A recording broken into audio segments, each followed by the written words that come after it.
मुअज़्ज़ज़ नाज़रीन इकराम, अस्सलामु अलैकुम वरहमतुल्लाहि वबरकातुहू।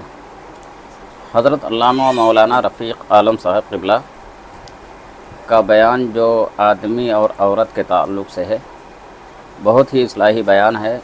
आप इसे सुनेंगे तो आपको बहुत अच्छा लगेगा। समाअत फरमाइए ये बयान। तो चेहरा चटक रहा था, हमरे यहाँ जो दिन से लड़का हुआ तो चेहरा मुरझात काहे चला जाते रे।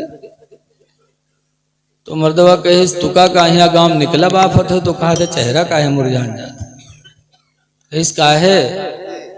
इन जहर जैसे वहारे सब पकड़ पकड़ पूछा थे कि अरे 3 महीना तुरे बिहाय बहुत के लड़का कैसे होगा रे। तो औरतिया कहते तो समझा नहीं पाओ थो। इन का समझा दी, जब 9 महीना जरूरी हो 3 महीना लड़का धरा है तुम का समझा दी। तो औरतिया कही तुम हो गधा, ये बताओ कि तुमरे बिहाय कितने दिन हुआ। तो कही 3 महीना। कही सो हमरे बिहाय, तुमरे बिहाय 3 महीना हुआ। पूछे सो लड़कवा कई महीना भवा, इन वहां 3 महीना भवा। तो औरतिया कहते जोर सब कई महीना हो गए रे, पढ़ाई इस पहाड़ा घर में। हाँ कहे 3 महीना तोरे बिहाय होगा, 3 महीना हमरे बिहाय होगा, 3 महीना लड़का बहुत सब 9 महीना नहीं हो गए रे। 3 तिरिक्का 9 पहाड़ा पढ़ाए दी इस घर में। जब वो पढ़ाए दी तब के समझ में आओ तो कही हाँ यार ये तो 9 महीना भवा है। अब अगर कोनो सार गांव के कही दीस तो के खैरियत नहीं है, बीवी चढ़ाई दीस। अब सुबह फिर जब गांव में यहाँ निकला तो कोनो पकड़ के कुर्ता खींची पीछे इधर आ रहे इधर कस के रे, तो 3 महीने बिहाय बहुत गया लड़का कैसे होगा रे। वो लड़का कहीं कहाँ 3 महीने भवा है, 9 महीने में तो भवा है। 3 महीना हमरे बिहाय होगा, 3 महीना मेहरुआ बिहाय होगा, 3 महीना लड़का बहुत सब 9 महीना नहीं होगी। पूरा गांव एक लंगू अकेले अकेले वहां बक्का जो मेहरुआ रटाए दी, पूरा गांव का पागल समझे। ऐसी वहां भी देवबंदी हैं, 40 दिन के चिल्ले में जाते हैं तो इनको वहां भी ऐसा रटा देते शिर्क शिर्क शिर्क कि नहीं इनको कुरान समझ में आता नहीं इनको हदीस समझ में आती। ऐ मुसलमानों खुश नसीब हो कि आप सब सुन्नी मुसलमान। बेशक, जिंदाबाद जिंदाबाद। आला हजरत इमाम अहले सुन्नत। बहुत से जब कोई पहुंचे तो कहे सैयद साहब आए फलाने मुरीद हो जाओ, तो कोई कहे नहीं हम बरेली से हुए, नहीं हो पठान हो, पठान से मुरीद हुई। अरे आला हजरत जहां बहुत बड़े आलिम थे वहीं बहुत बड़े वली भी थे। है जिंदाबाद जिंदाबाद। बेशक लोग कहा तो मौलाना रहे वली थोड़ो रहे। आला हजरत जहां मुजद्दिद थे वहीं वली कामिल भी थे। आला हजरत के जमाने में अंग्रेजों की हुकूमत थी हिंदुस्तान में। 2 अंग्रेज बरेली गए, आला हजरत नमाज असर पढ़ा के बैठे थे। कुछ लोग बैठे थे तो 2 अंग्रेज पहुंच गए, कहने लगे मौलाना अहमद रजा क्या तुम्हारे नबी ने यह भी फरमाया है उलमा उम्मती का अंबियाए बनी इसराइल, कि मेरी उम्मत के उलमा बनी इसराइल के नबियों की तरह हैं। है जिंदाबाद। फरमाया कहाँ नबी ने फरमाया। तो अंग्रेजों ने कहा बनी इसराइल के जो नबी होते थे वो जानवरों की आवाज भी पहचानते थे, चिड़ियों की आवाज को भी समझते थे। अगर तुम भी आलिम हो बनी इसराइल के नबियों की तरह, तुम्हारे नबी ने फरमाया अगर सही है तो क्या तुम भी पहचानते हो जानवरों की आवाज को, चिड़ियों की आवाज को क्या तुम भी समझते हो। आला हजरत इमाम अहले सुन्नत फरमाते अल्हम्दुलिल्लाह मैं भी समझता हूँ। है जिंदाबाद सुभान अल्लाह। बेशक। और जैसे आला हजरत की जबान से बोली निकली कि अल्लाह की कुदरत देखो, अचानक 2 परिंदे चहचहाते हुए उड़ने जा रहे थे, उड़ते जा रहे थे। 2 परिंदे चहचहाते हुए उड़ते गुजरे। तो अंग्रेजों ने कहा मौलाना अहमद रजा अगर चिड़ियों की आवाज समझते हो तुम तो बताओ दोनों चिड़ियां क्या कह रही हैं। तो आला हजरत फरमाते हैं कि आगे वाला परिंदा पीछे वाले से कहता है कि जल्दी उड़ो शाम हो रही है। अंधेरा हो जाएगा, सूरज डूब जाएगा तो घोंसला तलाश करने में दिक्कत होगी। माशाअल्लाह, सुभान जल्दी उड़ो। सुभान अल्लाह, सुभान अल्लाह। तो कहा पीछे वाला क्या कहता है? आला हजरत फरमाते पीछे वाला परिंदा आगे वाले से कहता है कि मैं कैसे जल्दी करूं, मेरे पैर में कांटा चुभा हुआ है, उड़ने में तकलीफ होती है। जैसे आला हजरत ने इतना बताया, अंग्रेजों के पास बंदूक थी, फौरन अंग्रेज ने गोली मारी, दोनों परिंदे नीचे गिरे। पीछे वाले परिंदे को अंग्रेजों ने उठाया और उसका पैर चेक किया तो हकीकत में उसके पैर में कांटा चुभा हुआ था। जिंदाबाद जिंदाबाद, बेशक। अंग्रेजों ने पुकारा, अहमद रजा खुदा की कसम आज यकीन हो गया कि तुम्हारे नबी का हर हर फरमान सच्चा है और तुम उनके सच्चे मानने वाले हो। अंग्रेजों ने भी कलमा पढ़ा, आला हजरत की करामत देख कर वो मुसलमान हो गए। सुभान अल्लाह। तो आला हजरत जहां बहुत बड़े मुजद्दिद थे, वहीं बहुत बड़े वलीये कामिल भी थे। और पीर के लिए जरूरी है कि इतना बड़ा आलिम हो कि अपने मुरीदों के मसाइल को कुरान और हदीस से बता सके। बेशक। ये नहीं कि तवाजा खाए पीर साहब और मसला बताओ मौली साहब। आजकल बहुत से गांव गांव घूमत, बाबाओं से बचो। हमारे गांव खन्नापुरों में एक बाबा आवा, हफ्तन गुजरेगा ओके बड़ा चर्चा गांव में हो, मस्जिद में एक को दिन नहीं उसे मुलाकात हो। एक दिन मगरिब पढ़े इतना है तो सड़क पर 4-5 मेहरुए खड़ी फसर फसर करें, तो हम आगे बढ़े, नमकीन कहा बात, तो कहते रहे मौलाना भैया बहुत जलाली बाबा है, बहुत जलाली बाबा है मौलाना भैया। तो हम कहा कुछ देखो, कहने रहे मौलाना भैया वो एक बीड़ी नहीं पिए थे मौलाना भैया, पूरे पूरे बंडल मांग लगाए के पिए थे मौलाना भैया, बहुत जलाली हैं। तो हम कहा तोबा तोबा, वो जलाली बाबा होगी जलाली दरुआ होगी, सबके नशा एक बीड़ी में पूरी आते हो के पूरे पूरे बंडल में। मज़ार शरीफ के मुजाविर भी बड़े बेकार होते, बड़े बेकार होते हैं। बात मुजाविर जो मज़ारों पे रहते हैं, अभी एक वीडियो आई है मोबाइल में, मेरे मोबाइल में भी है। एक मज़ार शरीफ पे इंटरव्यू लेने कोई गया तो 2 थे, एक पैंट बूशर्ट पहने था मुजाविर और एक कुर्ता पैजामा टोपी दाढ़ी बेहतरीन 60-70 साल का बुढ़वा बैठे। इंटरव्यू लेने वाला गया, कहा आप लोग यहाँ क्या करते हैं? बड़े रुआब से कहा मैं तो इसका खादिम हूँ दरगाह का। कहा खादिम है, क्या करते हैं? कहा फातिहा पढ़ते हैं। कहा फातिहा पढ़ते हो तब तो तुमको दीन के बारे में बहुत मालूमात होगी। कहीं हाँ बहुत मालूम है। बड़े रुआब से बुढ़वा मारे रुआब। तो कहीं क्यों आते हैं लोग यहाँ? कहीं यहाँ सबका भला होता है।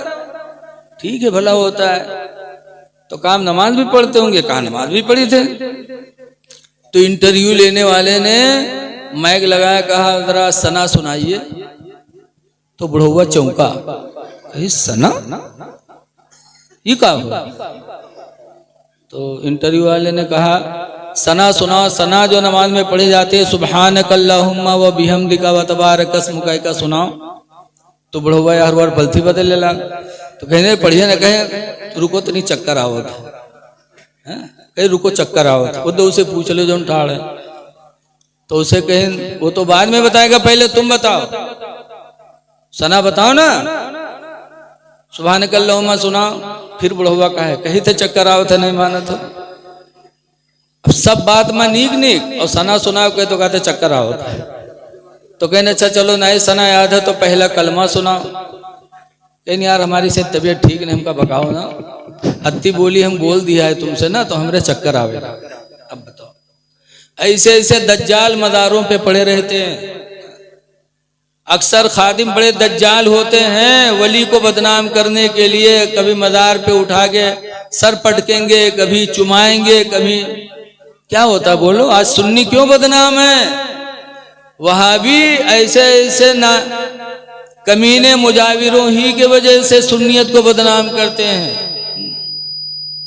इसलिए लोगों मज़ारों पे जाओ, मोहब्बत करो, लेकिन शरीयत के दायरे में। जाओ तो दुआ करो, कलमे तैयबा पढ़ो, जो कुछ भी याद हो अदब के साथ पढ़ के इसाले सवाब करके चले आओ। लेकिन लोग कब्र के पास दुआ करने में वो भी वहां भी कहते हैं शिर्क है। लेकिन सुनो, बगदाद के बादशाह हारून रशीद, बगदाद के बादशाह हारून रशीद बादशाह भी थे, अवालिम भी थे, हाफिज भी थे। हज करने के लिए गए और हज के अरकान से जब फारिग हुए तो मदीना पहुंचे, और जब मदीना शरीफ पहुंचे तो हुजूर के रोजे पे जाने का इरादा हुआ। तो सोचा हारून बादशाह ने कि रसूल करीम के रोजे पे जा रहा हूं, कहीं मुझसे बेअदबी न हो जाए। बेशक। तो मदीने मुनव्वरा में उस वक्त हजरत इमाम मालिक रहमतुल्लाह अलैह का मदरसा चलता था। बहुत बड़े इमाम थे इमाम मालिक, 4 इमामों में एक इमाम गुजरे। उनके पास गए, हारून बादशाह कहने लगे कि मदार रसूल पे जाना है, आप साथ में चलो ताकि मुझसे कहीं बेअदबी न हो जाए।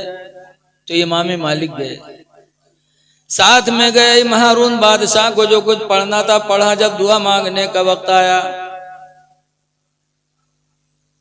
तो हारून बादशाह ने सो कहा कि इमाम मालिक ये बताओ, अब दुआ मांगनी है तो मुंह किधर करें? काबे की तरफ मुंह करके दुआ मांगे कि हुजूर के रोजे की तरफ मुंह करके दुआ मांगे? किधर मुंह करके दुआ मांगे? काबे की तरफ मुंह करें कि इनके हुजूर की तरफ मुंह करके दुआ मांगे? तो इमाम मालिक का जवाब सुनो, आज भी किताबों में मौजूद है। इमाम मालिक ने फरमाया था, कैफ़ तुवल्ली अन्हु, ऐ हारून तुम इनसे मुंह कैसे फेरोगे? बेशक। इनसे मुंह कैसे फेरोगे किबले की तरफ? वहुवा वसीलतुका, दरहाल कि हुजूर तुम्हारे लिए वसीला है। व वसीलत अबी का आदम, और तुम्हारे बाप आदम के भी यही वसीला है। सुभान अल्लाह बेशक। कि जब तुम्हारे बाप आदम की तौबा बगैर इनके वसीला बनाए हुए अल्लाह ने कबूल नहीं किया, तो तुम्हारी दुआ को बगैर इनके वसीला बनाए अल्लाह कैसे कबूल करेगा? तो हारून बादशाह ने हुजूर के रोजे की तरफ मुंह करके दुआ मांगी। पता चला अल्लाह वालों के वसीले से दुआएं कबूल होती हैं, और खुसूसियत के साथ रसूल करीम के वसीले से। इसीलिए फरमाते हैं कि बे उनके वास्ते कि खुदा कुछ अता करे, बे उनके वास्ते के खुदा कुछ अता करे। आशा गलत ये हविस बेबसर की है। सुभान अल्लाह, जिंदाबाद जिंदाबाद। जो कुछ मिला सब नबी के वसीले ही से तो मिला है। आला हज़रत फरमाते हैं कि होते कहाँ खलीलो बिना काबा मीना, होते कहाँ खलीलो बिना काबा मीना, लौलक वाले साहिबी सब तेरे घर की है।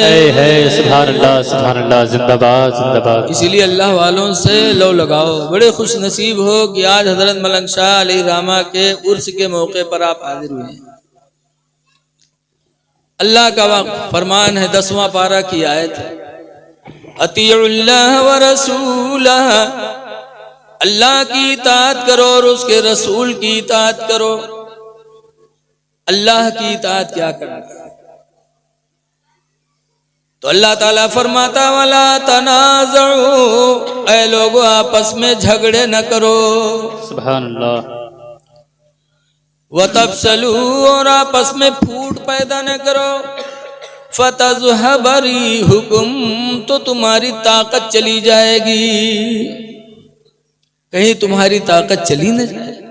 अल्लाह फरमाता झगड़ा न करो, फूट पैदा न करो। फतदहबरी हुकुम कि तुम्हारी ताकत चली जाए। वस्बिरू, ईमान वालो तुम सब्र करो। फ़इन्नल्लाह मअस्साबिरीन, इसलिए कि अल्लाह सब्र करने वालों के साथ है। सुभान अल्लाह, सुभान अल्लाह। सब्र करो, झगड़ा न करो, सब्र कर लो। हदीस पाक में अनस क़ाला क़ाला रसूलुल्लाह सल्लल्लाहु अलैहि वसल्लम, हजरत अनस से रवायत है, फरमाते अल्लाह के नबी ने इरशाद फरमाया, लैसा शदीदु, हुजूर फरमाते पहलवान वो नहीं है। कौन? अल्लज़ी यसरअ, जो दूसरे को पटक दे, पहलवान वो नहीं। बलिश शदीदु, बल्कि पहलवान तो वो है, अल्लज़ी यमलकु अला नफ्सिही इंदल गज़बी, जो गुस्सा के वक्त अपने नफ्स पर कंट्रोल कर ले। सुभान अल्लाह, बेशक बेशक। नबी फरमाते पहलवान वो है कि गुस्सा है और आदमी अपने नफ्स पर काबू कर ले, जबान से गाली न निकले, किसी के ऊपर हाथ न उठे, तो नबी फरमाते पहलवान वही है। सुभान अल्लाह, बेशक। ऐ लोगों, अपने अपने घर में पहलवान बनो। बीवी की गलती पर जब गुस्सा आए तो बीवी पर हाथ ना उठाओ, बीवी को गाली न दो, अपने नफ्स पे सब्र कर लो, कंट्रोल। बेशक। मारो ना, औरतों को न मारो, इसलिए कि इनका तुम पर बहुत बड़ा एहसान है। आप सोचो तो हम सोचे थे कि कमाए के खवाए थे तो हमारा एहसान है। नहीं नहीं, औरत का एहसान मर्द के ऊपर है। क्यों? जितना काम औरत घर में करती है, कोई नौकरानी ला के करवाओ, भला 10,000 रुपया महीना दे तो मुंह काम न हो। बेशक बेशक। बोलो होगा? लाओ 10,000 रुपया महीना दो, जब 5,000 कमाए नहीं पाओ तो 10,000 दे हो कहां से? बीवी का एहसान मर्द के ऊपर है। हजरत उमर रदियल्लाहु ताला अन्हु फरमाते हैं कि बीवी का सबसे पहला एहसान यह है कि शौहर के लिए वो अपने माँ बाप, भाई बहन पूरा दयार छोड़ देती है। कहाँ की लड़की हो, कहाँ जिंदगी गुजारती है? बोलो, हम खन्नापुरों में रहते हैं, रोक लियो हमका 2 हफ्ता तो देखो हमारा चेहरा कौन मेर बनी। बोलो, सब याद आएंगे ना। एक बीवी शौहर की मोहब्बत में पूरा दयार छोड़ती है, ये सबसे पहला एहसान है बीवी का मर्द के ऊपर। सुभान अल्लाह, बेशक। देखो, अगर बप्पा अपने लेकर शादी करते हैं और अगर बेटी जहाँ से रिश्ता लगाए, अगर तन को शक सुबह होगा कि बिहाय के बाद हमारे लड़कवा कहीं यहाँ हुए बलाए ले, तो फिर बाप तैयार नहीं होते। तो हुआ न कर, हमने लौंडक पठाई वहाँ गुलामी करे, तो तुम्हारा लौंडा है गुलामी करने के लिए नहीं भेज सकते हो। उसकी बेटी वो भी तो उसकी औलाद है, बेशक। उसको तुम अपने घर पे लाके गुलामी कराते हो, अपनी भी कराते, बीवी की भी कराते, भाई की भी करवाते, शौहर की भी करवाते। बेशक। बीवी का एहसान है मर्द के ऊपर सबसे पहला है कि उसके लिए घर बार छोड़ देती है। और दूसरा एहसान जो बहुत बड़ा औरत का है वो ये है कि औरत की वजह से इंसान ज़िना से बचता है। सुभान अल्लाह, बेशक। अगर बीवी न हो तो पता नहीं कब हमारे कदम तुम्हारे कदम ज़िना की तरफ चले जाते हैं। इस गुनाह कबीरा से औरत तुमको बचाती है, ये दूसरा बहुत बड़ा एहसान है। बेशक। और तीसरा एहसान ये है कि बीवी की वजह से अल्लाह ताला तुम्हें औलाद अता फरमाता है। सुभान अल्लाह। बीवी न हो तो कौन कंपनी खुली हो लड़कन खातिर? बताओ, है कौन भट्टा वट्टा? कोई कंपनी बिकत है? करोड़ों की भी खरीदोगे नहीं मिलेगी। सबसे बड़ा एहसान औरत का यह है कि उसके वजह से अल्लाह ताला तुम्हें औलाद अता फरमाता है। और मैं नहीं कहता, तुम्हारे नबी कहते, हमारे नबी कहते। बेशक। हुजूर सल्लल्लाहु अलैहि वसल्लम की बीवी हजरत खदीजा 65 साल की हो के जब इंतकाल कर गई, तो हजरत खदीजा के बाद हुजूर ने दूसरी शादी की हजरत आयशा से। हजरत आयशा जवान थी। हुजूर हजरत आयशा के बिस्तर पे लेटते थे और करवट बदलते थे तो सरकार कहते थे, हाय मेरी खदीजा। दूसरी करवट बदलते तो कहते हाय मेरी खदीजा। अच्छा ये बताओ कि जिके पास दुई मेहरुआ हो तो दोनों में से कोनो दूसरे के नाम सुने गवारा करत है? बोलो। सवत में यहाँ बड़ा टेंशन रहा था, बहुत दूरी। रसूलुल्लाह सल्लल्लाहु अलैहि वसल्लम की बीवी खदीजा का इंतकाल हुआ, आयशा से शादी की। अब आयशा बिस्तर पे लेटी, सरकार लेटे थे तो सरकार करवट बदलते थे तो कहते थे हाय मेरी खदीजा। इधर करवट बदलते तो हाय मेरी खदीजा। एक बात ये भी सुन लो कि हुजूर की 11 बीवियां थी, लेकिन एक बीवी है हजरत खदीजा जिनसे अल्लाह ने हुजूर को औलाद अता फरमाया। सुभान अल्लाह, सुभान अल्लाह, जिंदाबाद जिंदाबाद। और एक बांदी थी मारिया किब्तिया जिससे हजरत इब्राहिम पैदा हुए। सुभान अल्लाह। लेकिन बीवियों में सिर्फ एक बीवी से अल्लाह ने हुजूर को औलाद दिया। वो कौन बीवी है? हजरत खदीजा। तो जब हजरत आयशा के बिस्तर पे सरकार लेटते हो, करवट बदलते, हाय खदीजा कहते, तो एक दिन हजरत आयशा गुस्सा हुई, कहने लगी मैं जवान हूं, आपके बिस्तर पे हूं, फिर भी आप बुढ़िया को याद करते रहते हो। जब कहते हो हाय खदीजा, तो सरकार ने जवाब क्या दिया? सरकार फरमाते हैं आयशा सुन लो, मैं अपनी खदीजा को कभी नहीं भुला सकता। सुभान अल्लाह। इसलिए कि अल्लाह ताला ने खदीजा के जरिए अल्लाह ने मुझे औलाद अता फरमाई है। सुभान अल्लाह, बेशक मैं खदीजा को कभी भुला नहीं सकता। सुबहान अल्लाह माशाअल्लाह। हज़रात यकीनन आप हज़रात को ये बयान बहुत ही पसंद आया होगा। अब आप हज़रात से गुजारिश है कि आप हज़रात चैनल को सब्सक्राइब करें, ज़्यादा से ज़्यादा शेयर करें, लाइक करें। अस्सलामु अलैकुम वरहमतुल्लाहि वबरकातुहू।